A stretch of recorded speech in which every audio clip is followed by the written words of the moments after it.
Ce show dédié pour la réfoua du soldat qui a reçu cette balle dans la tête, qui va un peu mieux, mais il est encore très très loin des sorties d'affaires. Netanel Ilan Ben Sheina Sipora.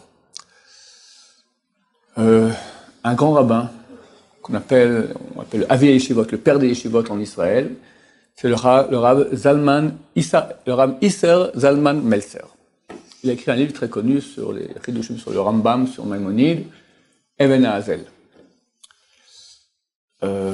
Lorsqu'il est décédé, alors beaucoup de grands rabbins sont venus bien sûr à son enterrement, et il avait 3 neveux qui étaient tous des grands rachés yeshivot de yeshiva de Hebron. On peut dire Hebron jusqu'à aujourd'hui, c'est considéré comme la yeshiva la plus prestigieuse qu'il y a. Ponovitch et Hebron, c'est les deux. En tout cas, Yerushalayim, c'est la plus prestigieuse. Ces 3 neveux étaient les rachés yeshivot des têtes de cette yeshiva, le Rav Cheskel Sarne, le Rav Aaron Cohen, qui est le père de l'actuel rosh yeshiva, le Rav David Cohen, et enfin le Rav Moshe Hevroni. Rav Moshe Hevroni, tous les Ronan Levracha, Tzadik Levracha, il prend la parole et il raconte, regardez quel amour de Torah il avait le Rav. On était à l'époque où il y avait un couvre-feu des Anglais. C'est à l'époque où les mouvements de résistance israélienne, le Lehi, la Ghana faisaient des attentats contre les Anglais. Et donc, dès 6 heures du matin, dès 6 heures du soir jusqu'à 6 heures du matin, défense de sortir de la maison, rien du tout. On t'attrape, tu vas en tôle, et des fois, quand tu as l'air un peu suspect, on te tire une balle dessus. C'est vraiment état de guerre. D'accord.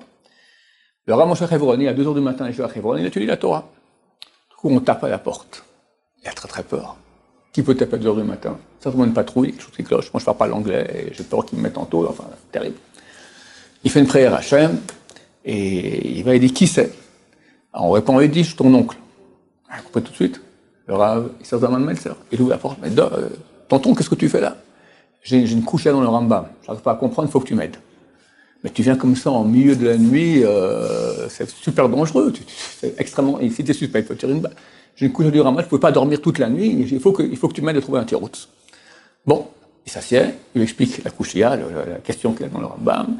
Les deux réfléchissent, et tout le cas où le Rav Moshe Hevroni, il dit, j'ai une idée. Hop, il donne, il dit, excellent, très très bonne idée. Alors, allez, je pars, je vais noter ça dans mon cahier. Le Rav Moshe Hevroni dit, ok, mais maintenant c'est 3 heures du matin, tu rentres, c'est super dangereux, dors ici, demain matin tu vas. Non, il faut que je note ça tout de suite, je peux pas rester comme ça. Et c'est super dangereux, je peux pas rester comme ça, il faut que je note ça chez moi à la maison. Bon, ok, et il part. Et le Rav, avant de regarder quel amour de la Torah, se mettre en relativement danger comme ça. Il aurait peut-être dû pas le faire. C'est vraiment un danger de mort, il ne faut pas le faire. Bon, pensez qu'il n'y aurait pas un danger de mort.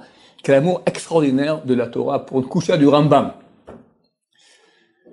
Ok, c'était l'horizon funèbre devant tout le monde, etc. Après, pendant les 7 jours, il va pour consoler la veuve. Et la veuve lui dit, l'histoire que tu as racontée, c'est pas du tout ça. Mais c'est moi qui l'ai vécu. Tu connais pas le dessous de l'affaire. Mon mari, son Lewacha, il voulait sortir le livre Even Hazel, sur le Rambam. On a appelé l'imprimeur, il a dit, il y a une queue énorme, plusieurs années, 3, 4, 5 ans. Et c'était terrible. Moi, je veux encore plus que lui que ça sorte. Il faut que le monde des choses ait besoin de ce livre-là. Jusqu'à aujourd'hui, dans le Rambam, mais c'est un livre extraordinaire. Tout à coup, l'imprimeur a appelé, écoutez, il y a quelqu'un qui s'est désisté, vous pouvez prendre sa place, mais c'est demain 8 heures. À 8 heures, j'ouvre l'imprimerie. À 8h05, quelqu'un aura pris sa place. Tout le monde attend pour qu'il y ait une place. D'accord? Alors, je vous ai appelé en premier. C'est à 8h05, j'ai pas tous les manuscrits. C'est mort. Alors, toute la nuit, ils sont arrangés comme ça, à préparer. Tout à coup, le Rav, il devient tout blanc. Qu'est-ce qu'il y a? Il dit, c'est terrible. J'ai 3 neveux. Du Rav Cheskel Sarne, j'ai amené une question avec une réponse qu'il a donnée dans mon livre. Du Rav Hevroni aussi. Du Rav Aaron Cohen aussi, mais Moshe Hevroni, le 3e, je l'ai pas amené.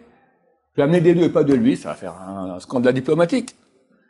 Elle dit, mais non, il est humble, il n'y a rien à faire. Vas-y, c'est bon, il est humble, il n'y a rien à faire. Je peux pas faire ça, il va être touché, c'est terrible, je peux pas faire ça. Alors, qu'est-ce qu'on fait? Tout à coup, sa femme a une idée extraordinaire. Bah, va le voir. Pose une question du Rambam que tu poses.